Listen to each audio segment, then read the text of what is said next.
coming, sparing your time, and coming to this session. We all gather here at this Denim and Jeans show, fantastically organized by Denim and Jeans, thanks to Mr. Sandeep. It has been a great exposure to the people who are looking at denim as a fashion and denim as a business, but now denim as a sustainable option. And of course, everybody talks about sustainability.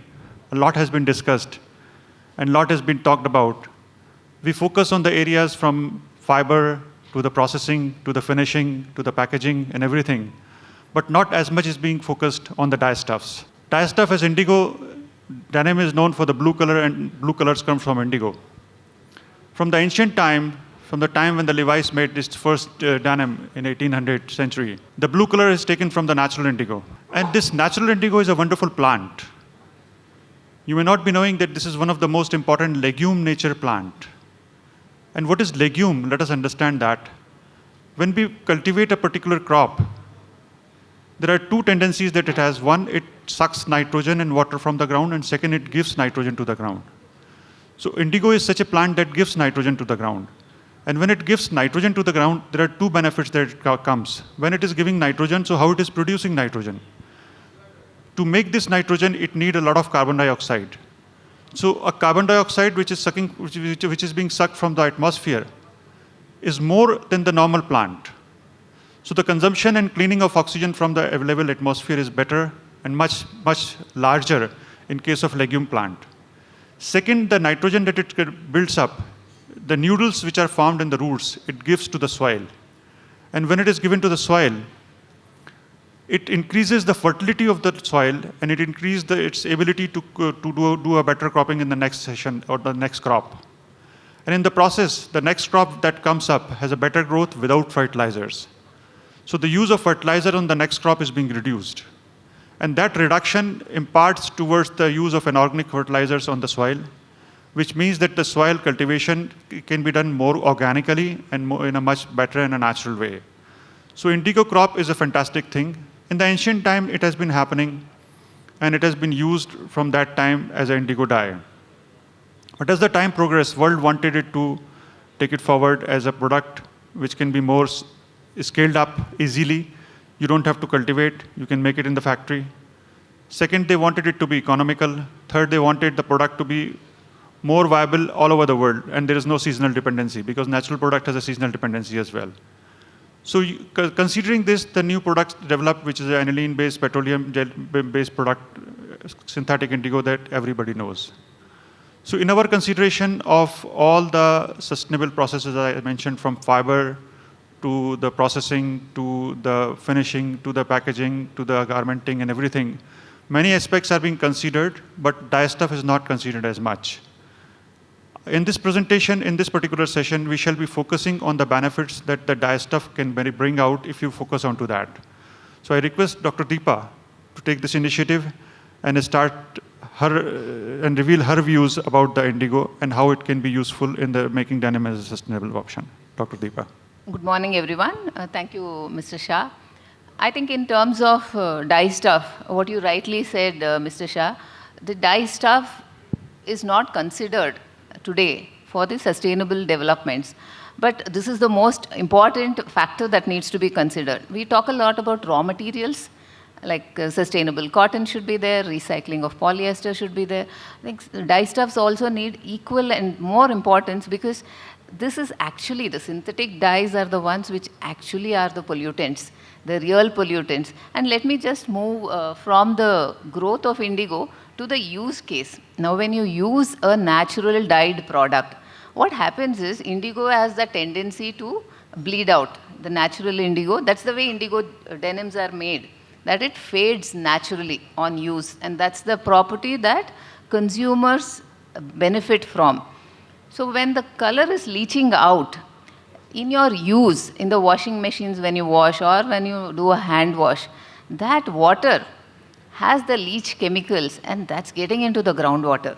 So while there are benefits of using natural dyes for the soil, when you grow them, the other biggest part that the damage is happening with the use of the non-natural dyes or the synthetic dyes is the leaching of chemicals in the use phase. So an average garment is washed at least 20 times. You all would agree? 20, 25 times. Some a little more, some a little lesser. But every wash cycle, there is a little bit of color that goes out. Enough of scientific studies have been done where that color which comes out in your drain water, where is it going? It is getting into the groundwater. And the groundwater is the source of all the fruits, vegetables, local grains that we consume, the growth.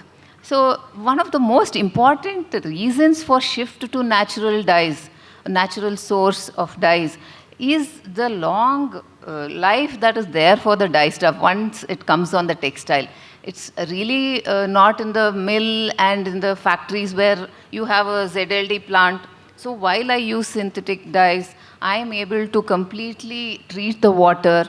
Well, that's one part of the responsible environment parameter.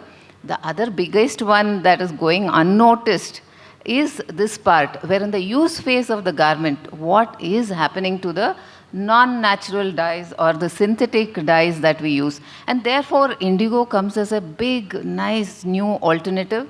It is not at all new, it's traditional. It's like thousands of years old. It's a plant which was grown in the Mesopotamian civilization as well. So it's a very old tradition, a very old plant which is there.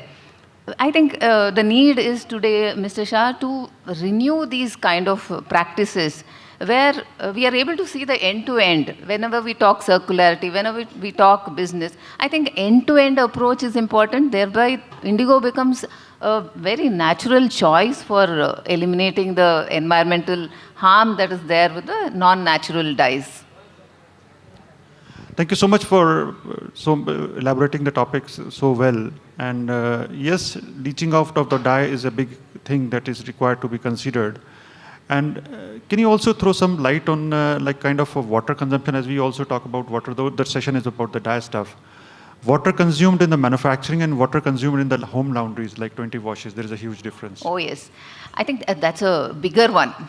In fact, when you do your water emissions, if we take a product, a life cycle of a product if we take, and what is the kind of water that is used while making the product, probably growing the cotton, or in the factory where you are processing it, washing the garments, washing the fabric, dyeing the fabric, all of those processes put together, the amount of water that is consumed as compared to the use phase of life, use phase of the life of the garment. In the use phase, the water consumed is almost 25 to 75 ratio.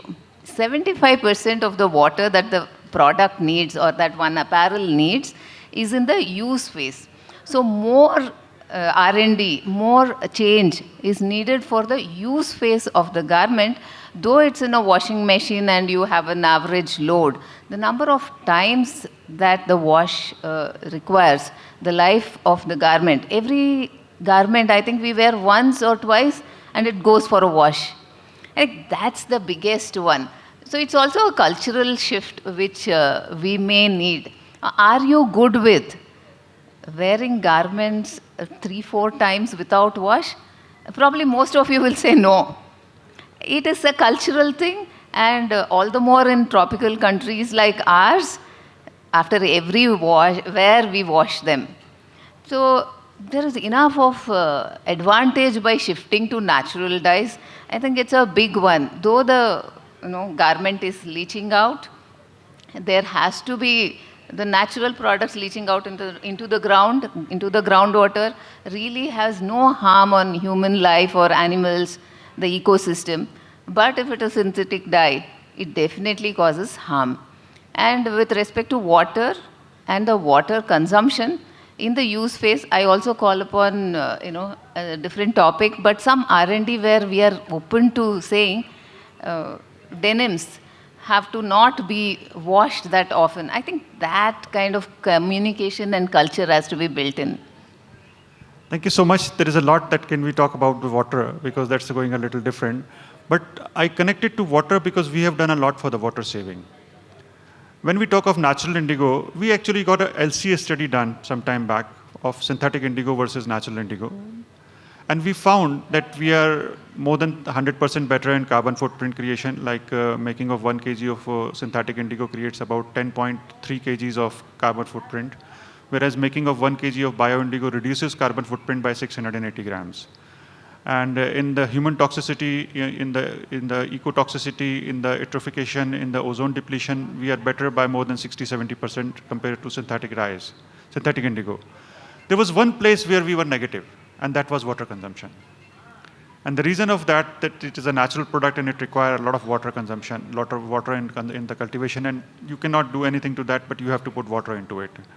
So it was seen that in making of 1 acre of land and preparing indigo and then cultivating indigo, it consumes about 22 lakh liters of water on 1 acre.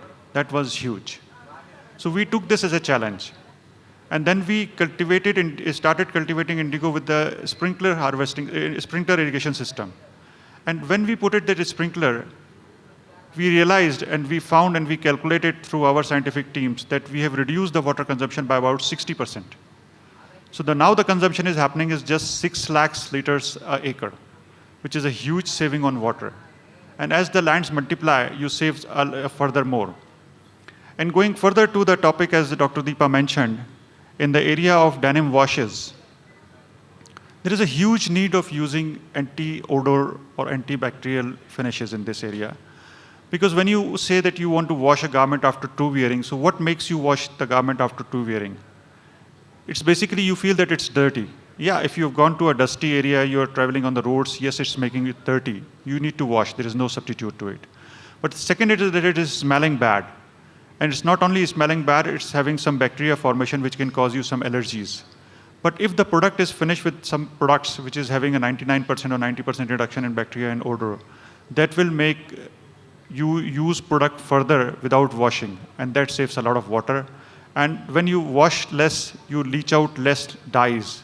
So that saves the environmental as overall. So what's your opinion on this? Yeah, I think I'm just recalling the discussion we were having at our office. So the need for antibacterial, it is almost looked as a fancy finish. I think the real use of antibacterial finish is like what Mr. Shah, you said. If it is used rightly and communicated rightly, it's a huge change that is possible to the textile industry. See, textile industry is always on top notch in terms of saying, yeah, it's a polluting industry. Even in use of the garments, it's very polluting. Can you guys address circularity? Can you guys address end of life? Can you guys address the use phase of the garment? I think it's a cultural shift, and therefore R&D in this area of antibacterial being the real one. I think during COVID, sometimes some brands had started doing the antiviral finishes. Utility was a little bit there. The real utility of the antibacterial is here, like what you said. If all the denim garments have this finish and consumers understand, I don't have to wash this. Look, I've moved on. Like a blazer, you don't wash that often. But the shirt or the trouser, wear and wash. That's the cultural shift, and antibacterial finish, again from a natural source. I'm told your company has that, right? The plant-based herbal finish. Such ones make the real deal. That product, that denim is to die for. The denim which has natural indigo and the antibacterial finish which is from herbal. That's such a sustainable product. You feel proud to wear it. You have to flaunt it, and that's the cultural shift that I think these will do. No, that's okay. So that is about like washing and water, and all. Of course, that comes as a responsibility when we talk of sustainable denim. Coming back to the dye stuffs, as Dr. Deepa is already saying that the use of natural indigo can make the product more sustainable, and of course, when it is used in washing, that makes it more sustainable. Now, my question will be, if that is so, what is stopping this from getting commercialized as much as it should have? Yeah. Very pertinent, common question today is what is stopping us, Mr. Shah? In fact, who will do the change is one of the things. Should regulations only come in and then we are going to change? Is that the way, consumers think or brands think? I think the answer is very different. Now, the change is happening.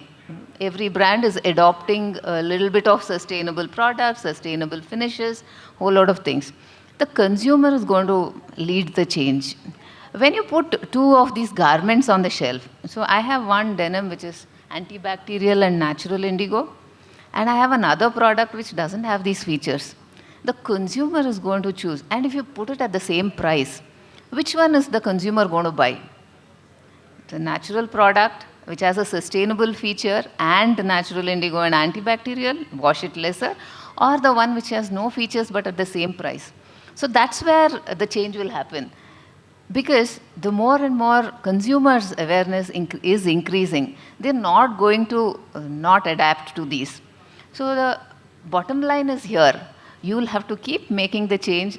The transition will happen, and then you don't want to be left behind. That's the kind of cultural change or the change in the brands, in the market that is expected. Most of the international brands today, if you see, that's what is happening.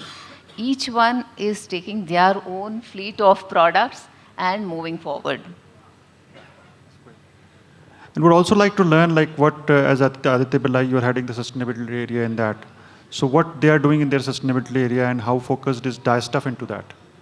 Definitely. I think we have sustainable products as a focus area, which is definitely the largest piece.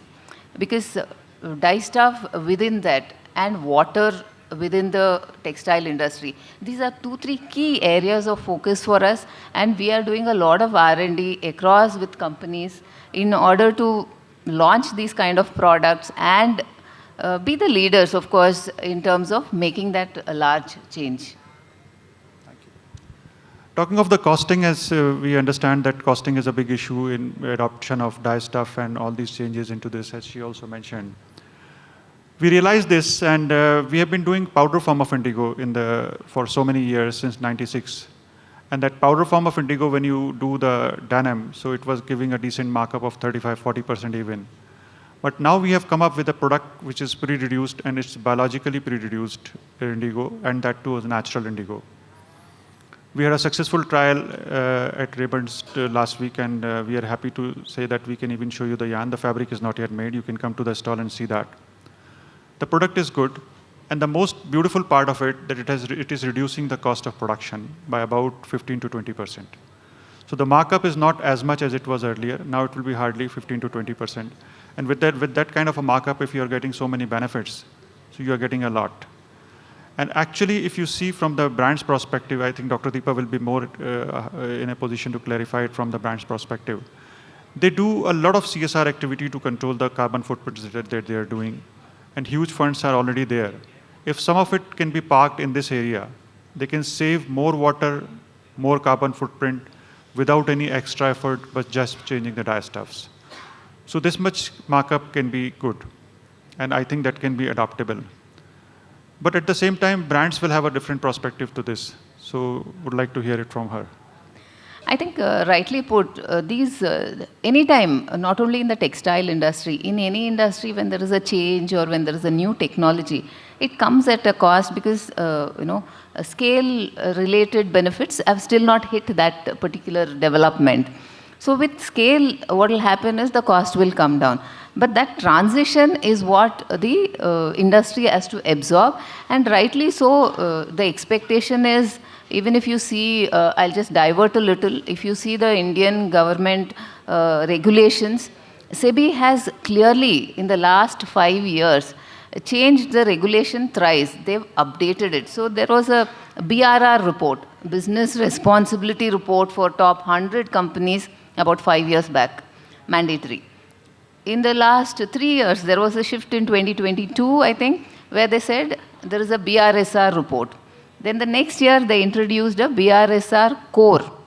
So what are these changes that I'm talking about are how, regulations are going to come in, and it will be a seamless transition into the new way of doing business, which is around sustainability. So if you see the BRSR core, the guidelines for BRSR core, which is mandatory for top 100 companies and is going to extend to top 500 companies in India, which are the limited companies which are listed. the scope 3, that is not only yours, but your upstream and downstream reporting is also going to be made mandatory. So very quickly, in the next 2-3 years, what we will see is a lot of regulations also coming in. And I closely watch the way this transition is happening. The BRSR report, the BRSR core asks for a lot of parameters which are around water, which are around portfolio of products. How are you addressing end of life? How are you addressing circularity? Which in India about 7 years back was not there. It was just a 12 questionnaire business responsibility report. That has moved to a very, very elaborate around 100, 120 questions, which all companies have to mandatorily report. So there is no way that companies will be left behind on cost reasons without adopting sustainable products. I think that's clearly there. Thank you so much. And I say a 5C concept at many times. So the 5C concept goes like, first C is about connect. When you wish to create a product, you need to connect to the industry what they want. And when you connect at this time, the sustainability is in the air. So you connect and you realize that the industry wants a sustainable product. Then the next C says you conceive, like you exactly adopt the way it is, that you will really create a sustainable product. And once you have created this sustainable product, then the third C is convince. Like you have to convince them that this is really sustainable, that will be at a B2B level. And then the last C, which is communication, is very, very important, that whatever you have done, you have convinced, you have conceived, you have created. The last C says communication. So how do you communicate it to the for the education of consumer is very, very important. So a special text for the communication of education of consumer is very, very important. So my question to Dr. Deepa would be that how you are planning, or your brand is planning, the education of consumer, that this product is sustainable and they should prefer buying this sustainable product because this is going to save the environment, which is their responsibility as well. Yeah. So is in a way educating the consumers. Now, we'll be wrong if we think that consumers are not aware or they do not want to move. Similar to the vehicle industry, the automobile industry, or if you see the IT industry. For example, in IT, the database storage, the conditioning, the air conditioning that is needed to store all their data is a huge scope of work. Similarly, in the automobile industry, you can see the diesel vehicles to the petrol vehicles, the EV vehicles, how they are transiting. I think while there is a EV vehicle which is sold from the same company, there is also a diesel and a petrol version available. And that's the method of transition which will happen. And communication will continue to be there on the product. I feel that it will still continue to be a little subtle, because until this becomes a core, marketing feature, or it gives you a real competitive advantage, brands are going to wait and watch and then communicate it, because it's almost like a DNA. I want to make the change, but am I going to just communicate that, or I'm still going to, sell my lifestyle which is there, or base my communication on that? I think these are transitions which are happening. Even in the various fields that I see, even in paints, for example, non-toxic paint, but they don't go beyond that. I think it's a subtle communication which is there for today. It'll change slowly is my point of view. Any special message you would like to communicate to the audience at this time from your side? I think one of the thoughts that I always, in the last 1-2 years that I've formed up is that we are a unique country. We are a country with a lot of people, and we like it the way it is. So our solutions, our problems are unique to us. And therefore, we should not be looking at the West for their trends and their solutions. We will have to have indigenous solutions, because we are a large population country. We are slated to grow largely, and therefore will be an industry heavy country. We do not want to do what happened in the US or in the West, that they had a DuPont case which happened. So we should definitely grow sustainability, and that will be a new way of growth. I think that's what I strongly believe. And while the West is all focusing on carbon and carbon emissions, if you see a lot of news around carbon, carbon emissions around the European Union and the West. But we need solutions, we need changes with respect to water. Our largest scarcity is water. We are a physical water scarcity country. So any initiative that, any company which is there in India has to take is around water. And probably the West will continue to do their bit, which is around carbon. They are not water scarce countries. The West is not having water scarcity. It is we who have water scarcity. So my single point to all is that we'll have to do initiatives which are around saving water and anything which is related to water and controlling the water pollution. Great. So a lot of take homes from Dr. Deepa. Every washes leaches of dyes, so be careful in selecting the dyes. It creates pollution at the home and landfills, so be careful about that. Use of natural is promoted, and where brands are going to do it, price is a constraint, and a lot of education is happening from the brand side, and they will be doing. From our side, like we have the liquid indigo available, which is a cost effective as well. And we have controlled a lot of water which can be utilized as a benefit for the brands when they do it and as tagging. Communication is very, very important, and water saving is our responsibility. And we should not be following the West. We have to create our own standard, and we have to start this living today. And the small steps are the beginners. Don't hesitate in taking that and start doing it from today. I just saw her. I offered her a bottle of water. She said, no, I will take it from the glass. I have studied a lot in the PET bottles, and I will not take it from the PET. So I appreciate her. She is not even distributing her cards, and I also take this call and will be stopping this soon.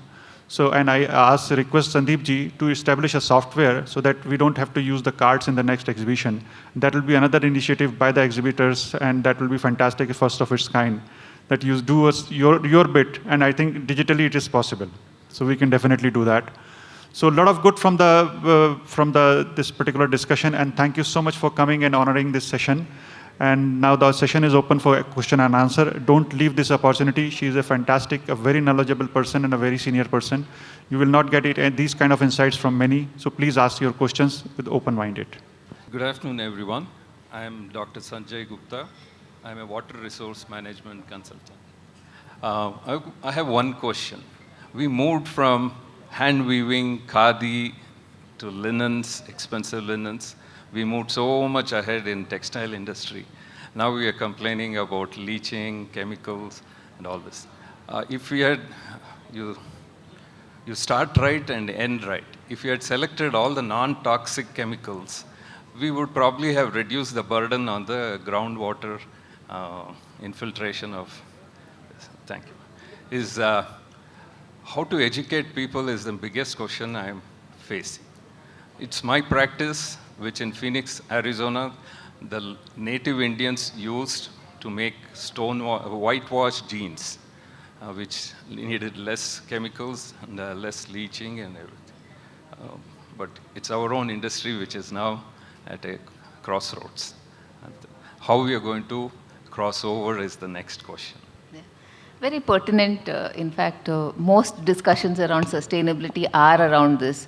So I was reading some place where when the polyethylene was made, now plastic is bad. Okay, today all of us know that plastic is bad.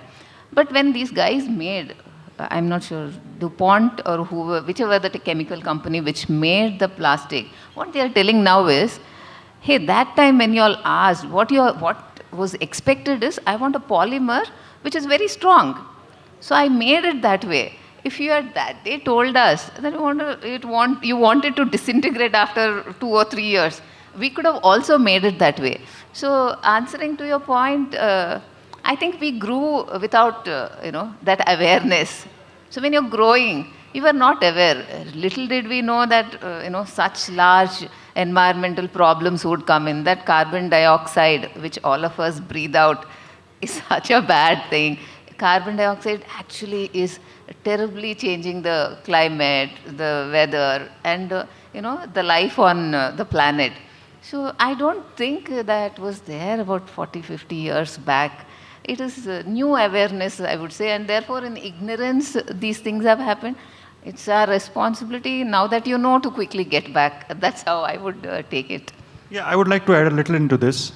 As we are talking about the finishing industry and all those things, see, as she rightly said, it's the need that the plastic was created. It was a need of the human. Similarly, fashion was created, it was need of the human. It was a designer's dream. And they just wanted a product that could make them realize the dream, that it should look so fantastic, so wash off, so unique, enzyme wash or whatever. So in the process, that time the method was that they should have a chemical that should give look. So they got it. The manufacturer had no idea that what is next. Because it's only God who knows it, that what is going to be next. That's why he created jungles most. And jungles are self-sustainable. Nobody goes there to water them. Nobody goes there to take care of them. Nobody goes there to feed the animals. It's all sustainable. That circulation of whole thing was created by the God. Only God knows what is going to be the next. Human doesn't know. So here the human was also not knowing. So now as we know, we are trying to work out the positions and create those chemicals in parallel. Even our companies are doing these substitutes. But when we establish a product as a substitute, it is compared from the previous product in performance. Of course, you cannot reach to that performance in a single go, but you have to do it and you have to progress it slowly, slowly. That work is going on, it will take a while, but yeah, the work is going on in that area. Thank you so much. Thank you very much. Yeah, please. Mr. Shah, for a very, very insightful session. I think I really like the fact that you spoke about the 5C and the small indigenous efforts which we need to take for tackling our own issues. And we shouldn't be copying the West as the message for all of us. So, specifically, I want to know that the kind of innovation which is happening for the processing-related solutions and also for the having more sustainable and more environmental friendly dye stuff. So do you feel that the intensity of innovation is enough, or should we increase our efforts to kind of intensify that more? So both like at the global level as well as in the domestic market. I think in terms of new products, I have been seeing a lot of development. I would say the lag is in the adoption. Okay. The quick adoption is the lag, and that's like Mr. Shah rightly pointed out, these are cost reasons. And it's a two-way thing. Once the cost reduces, I will adopt, and once you adopt and build scale is when the cost is going to reduce. So these are interconnected that way. I think in terms of innovation, there is a lot happening, and I'm very good with the the spread of innovations which are there. And who can influence the end consumer more? What do you feel that, like, to kind of have a better adaptation of these solutions, like sustainable solutions? My view is that the end consumer is a very aware one. It's about choices. Awareness is very deep. Yeah. All of them understand, and we are living the climate change. So Right. As compared to 5 years back to now, it's very apparent. Yeah. So I don't think the awareness is low. I think these are choices. So even when you go and buy a particular product, Yeah. cost is your primary decision factor. We do, yeah, absolutely. Yeah, we are culturally bought like that, Yeah. and that's also there, right? So the consumer is aware. It's about choices, and I'll tell you an interesting, theory that runs in my head. I think as you start selling these products, the more and more these are offered, there'll be a quick change which happens. Like how, when the telephones, landlines were there and the mobiles came in, it was a rapid change in India. Yes. So these sustainable products, EV vehicles, non-toxic paints for various fields, it's going to be a quick, rapid change. And when that's going to happen, we don't know, but it's going to be a very, very quick one. It'll just sweep the market. That's how I look at it. Yeah, that's right. Any thoughts on that, Mr. Shah, from your end? Yeah, as far as the innovations you are saying about, yeah, innovations are happening. In fact, if we compare it from a very typical example is allopathic medicine and Ayurvedic medicine. Earlier we had only Ayurvedic medicine. Then people wanted to have a faster cure, and they had diseases like cancer in front. So they thought it's Right. better to have the accurate and perfect medicine. So most of the work all over whatever has happened is on allopathic medicine. So they could drive the things from allopathic medicine and they could cure many of the diseases. Some are Yes. still work on, so that will go on. The thought was not to have a medicine from a natural resource or a sustainable resource. Thought was to have an end result as a perfect. As I answered Sir's question and she also Right. answered, they wanted an end result. So end result was not focused from the resource, what is being used, and also from the end effect on the sustainability. Right. As that is now focused, I'm in this industry for the last 27 years, since 1996. And since then, I've seen whatever is being promoted, whatever is new is being innovated, sustainability is in focus. So everybody, whenever they are doing development, they are not just focusing onto the product behavior, onto the cost, but sustainability is in focus. So yeah, a lot of work is happening. But we are just waiting for a time when the selection point, the first topic is what is the price. The first topic should be how sustainability is. Yes. If that shift happens, we are the winners. Yes, I think that's right. Thank you. Any other questions? Hi, Mr. Shah and Dr. Deepa. Your discussion was quite insightful. I was really intrigued because I do believe in sustainability. And while you were discussing things, there were a lot of things going on in my mind. A lot of them were already answered through your discussions. One point, of course, is the price, because every time we talk about sustainability, the first thing that everybody talks about is there is going to be an upcharge. If you're talking about sustainable products, there is going to be an upcharge. Of course, he discussed about bringing down the prices and all, but not everybody talks on the same lines. They don't talk about bringing down the price. In fact, because it's more of a, I would say, like an advertising gimmick right now to sell sustainability. So people try to upcharge for the sustainability tag. How can we control that? Because I completely agree with the point that consumer is the one who's going to bring the change. But for the consumer, price is the most important thing, because if one product, like the shirt that I'm wearing, if any brand is selling it for 1,500, other brand, which is a sustainable brand, is selling it for 1,800, 1,900, 2,000. As a consumer, I will go for 1,500 over the 2,000. I know that's more sustainable, but I'll look at my pocket first. So how can we control that at a larger scale? I think in terms of cost, like we were speaking, any change in technology, because it is new, it is going to be a little more costlier than that one established technology. That's the crux of business, right? That the scale is larger, then I get benefits of scale, and therefore my cost reduces. In this transition phase, I think both companies and brands and consumers are in that flux of, should I pay a little more? Should I charge a little more? That's also a pricing decision that we keep doing. So this doesn't have a correct answer, I would say, like this is what exactly has to happen. I don't think that's there, but it's fair to make the change. Yeah. And it's also, I think, more about your individual brand value system. And therefore, I was talking to somebody before this talk in terms of saying, if you believe that this is the kind of consumers that I'll cater to, who see the value in my contribution of attributes of sustainability which is there in the product, then you, are fine to charge that. It's again about brand value systems and what you believe in and how quickly you will have a strategy to expand your portfolio. I think all of those will, really determine the pricing decisions. The consumer, I say you, as usual, is going to be very aware and very demanding and is going to make the right choices. That is definitely given. I think it's the brands who have to work around strategies and how you place the products and how are you going to make the change and what are your value systems. Right. At the same time, I would like to add a little on to this. She's very right that the brand has to take the strategy and they have to take it forward.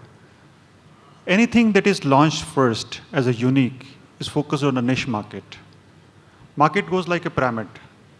First, it is focused on the top, which is like early adopters. They are just 5% of the whole community.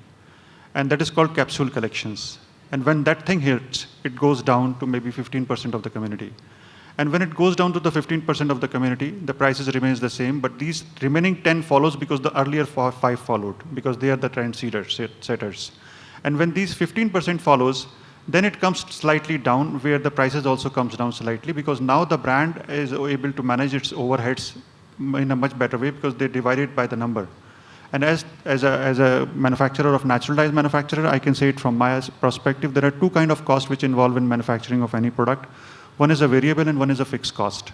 Fixed cost is the infrastructural cost, and I tell you that is quite huge in comparison to the sale we are doing. We wouldn't have survived as a natural dye manufacturer if we were not having a diversification into the cosmetics and the Ayurvedic medicines that we are having. We survive because we have now 3 verticals who are running, and all of them, by the grace of God, are doing fine. So one goes up, one goes down, and that's how the businesses goes. So typically, natural dyes I am seeing for so many years, we are talking a lot, but people are not adopting a lot. As the adoption happens, the cost price will reduce because the fixed overheads will be divided by the numbers, and that comes down drastically. And that benefits comes to the people. When it goes to the people, so the prices further comes down. Then you come into the middle of the pyramid. And the success of a brand is when it is at the bottom of the pyramid that it has reached to the masses. That day arrives when it is selling really, really high. If you see organic food today, in comparison to the normal food, it is just 20-30% marks up. That difference is still there because that is happening. But it is going to further come down as the land in organic cultivation is increasing more and more, so people will be able to adopt it. From there, if I say, so if the sustainability is being being adopted by the consumer more, and that appreciation comes to the brand, and brands give that appreciation to the supplier of the sustainable solutions or the sustainable products, they will also support into it because everybody wants a volume business. So that is the way where we will be in a position to have a better solution to these questions. But in the beginning, it is going to be costlier, no doubt about it. And what about the greenwashing? Because a lot of brands, because they want to sell in the name of sustainability, they put the tags of recycled steel, because I've seen some brands selling accessories which, they sell it by the name recycled steel. But all these brands, on the other side, there are reports coming out that they are not entirely sustainable. Is there somehow a way to control that, to control the greenwashing, trying to sell yourself as a sustainable brand, whereas you are not a sustainable brand? Is there a way to look into that as well? As far as I know, I think there is a draft which is there in the parliament on the regulations for marketing in the Indian government. It was supposed to be passed in February. I didn't update, or it's not passed yet. So the government is coming up with. I think that's the right way also. We are having a draft which is about 12 policies of how to communicate around sustainability, because like you rightly said, it is catching up. And there are various people as per their understanding of sustainability are talking about it. Like we commonly will have to agree that there is a little bit of understanding also which is a little lower at various levels. It is also very niche, refined topic, I would say, when you start talking about sustainable parameters. Like this product has only indigo dyes, or does it have something else? So, it's a highly technical thing, and I would say that people, when they are, crossing the line on both ways in terms of communicating, it is basically due to nascency. And once regulations, I think this year it should be coming in. I've read the draft, and it has some 12, policies which are there. So regulations will largely guide it because, like you rightly said, lots of people catching up with, that topic. And yeah. Government of India is also coming up, as she's saying, as the BIS standards, it's the Bureau of Indian Standard. So ISI mark is not as much popular here. So when we see ISI mark, there is a responsibility that you carry. And ISI keep testing those factories on a regular basis. It's not like GOTS or ZDSC, which is a private organization, but these are government organizations. They issue licenses, and those licenses will be followed. Because this is typically a Government of India exercise, as she is mentioning. It's a special policy. And that will stop all these practices, I'm sure. And when you were talking about antibacterial finishes and all these processes to reduce the wash cycle, which is nice, of course, because the more you wash, the more you're, leaching out the chemical products from the garments into the water. But then again, because how Mr. Shah has created the herbal antibacterial finish, but there are chemical products available in the market for antibacterial finish or antiperspirant. There are so many washes or technical finishes that you can give it to the garment. The moment you add those chemicals to the garment, it reduces its sustainability factor, right? So everybody, I don't know if they can all go for the herbal ways, but if we are going to the chemical ways, that actually does affect, right, the sustainability of the fabric and the garment, correct? If you're going for the chemical treatments, correct? Yeah, so that reduces the sustainability factor also, because a lot of brands to sell in the name again would go back to the chemical treatments and not go for the herbal ones. Yeah, I'll take it. Am I allowed to say on this? No, of course, I want to understand the Sure. factor. First of all, every chemical is not that it is not sustainable. Let us understand what is sustainability. Largely, we are talking about sustainability on environment, but sustainability has three legs on which it follows. One is environment, one is economy, and third is society. So a product which is satisfying all the three legs is considered as a fully sustainable product. But here we are talking about environment.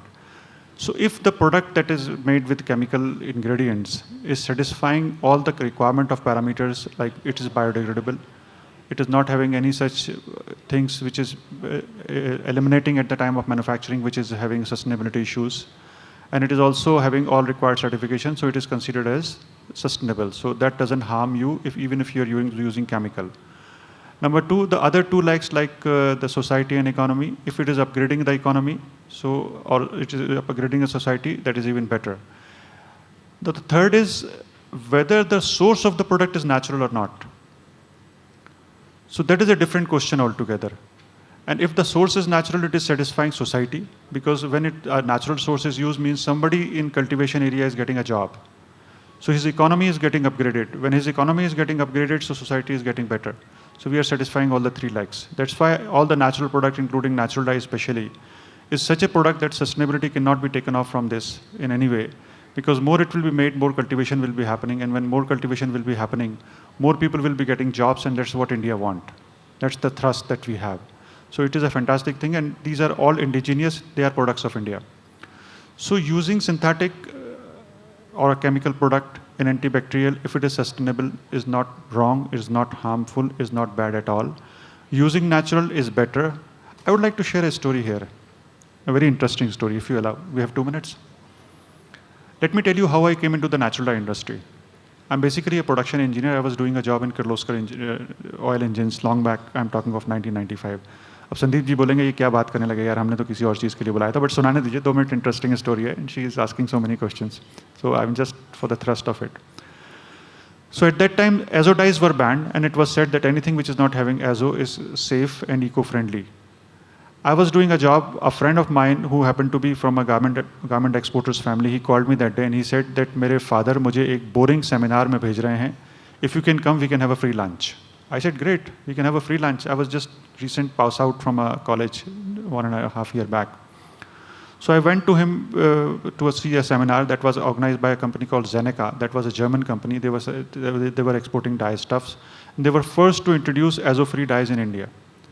But the organizer or the speaker from the Zeneca was saying that there are more than 800 chemicals which come in contact with the textile from the stage of cultivation till it reaches to you as a final garment. And out of that, hardly 80-90 are being worked on, and there are 20 which are banned. So these 20 which are banned should not be considered as last, because we have a lot of chemicals on which we are working, and many of them will be banned in future. So if you are using something considering azo-free as the most sustainable product today, you may be wrong. But if you want to be sure for the future, you should use natural. But if you go for the natural dyes, they can be having this. There was a list of a problem. If somebody can satisfy these, he can have a good future. And that's what made my interest created in the natural dyes. From there, we started. So talking from the sustainable point of view, a chemical product which will be passing through the all sustainable parameters of today will be perfectly fine to be used for today's consideration. But tomorrow what will happen, they may not be knowing, because they may be surpassing something which is not asked them to be followed. But in natural, that is inbuilt. It is going to be followed. That's the only bottom line I can say. Thank you for clearing that. And thank you so much for sharing your thoughts with us. All the natural resource-driven sustainability you're talking about today, what will happen in 2100 when world population will become probably cross 11 billion? So the load on the Mother Earth will move to feed us than to grow cotton or grow national indigo. Thank you, Subirji, for this fantastic question. I have just a small reply to this.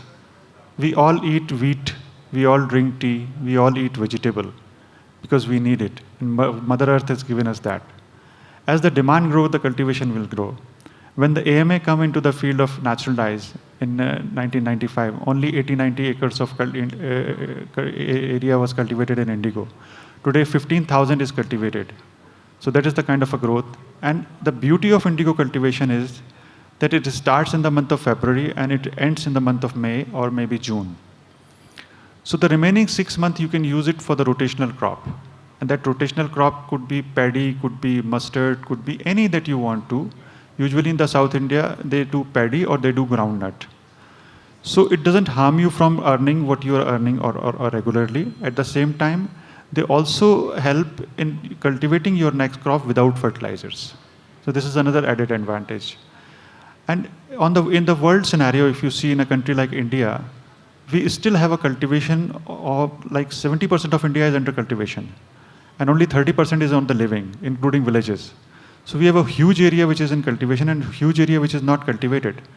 And also indigo has a beauty. I am putting this proposal to the government. They have not given me any positive things to this. If you cultivate it on a barren land, which is not as barren as like very like if it has started producing salt, ताकि वो बंजर की तरफ जा रही है. If you start cultivating indigo on that, in 3 years' time it can make that land fertile. That's another benefit to it. There is a huge land in that area which is unutilized. Apart from that, if we talk of other dyes, like anar ka chilka we are using. So total India, whatever the production of India is happening, we are just using 2 to 3% of its in utilizing that anar ka chilka into dye stuff right now.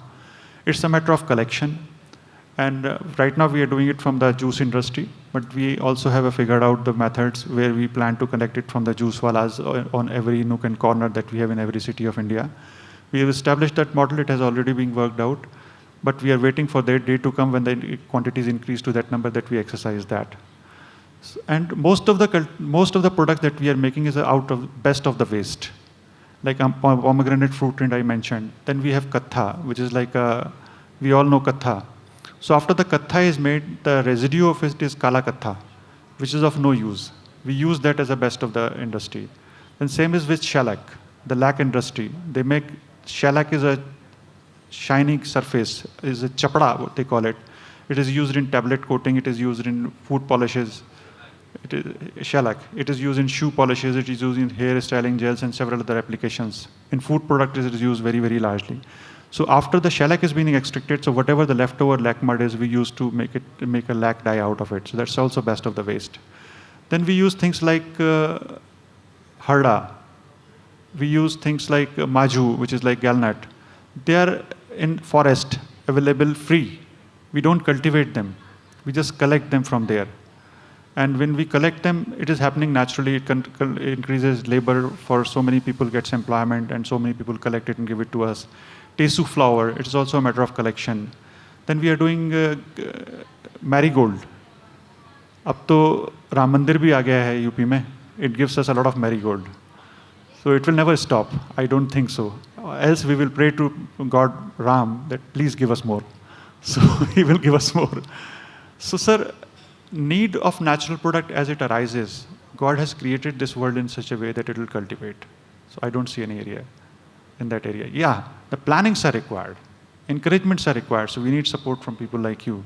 So that it encourages us the way you have been motivating us from the last so many years. So we really wish to see it in a good future. Thank you so much.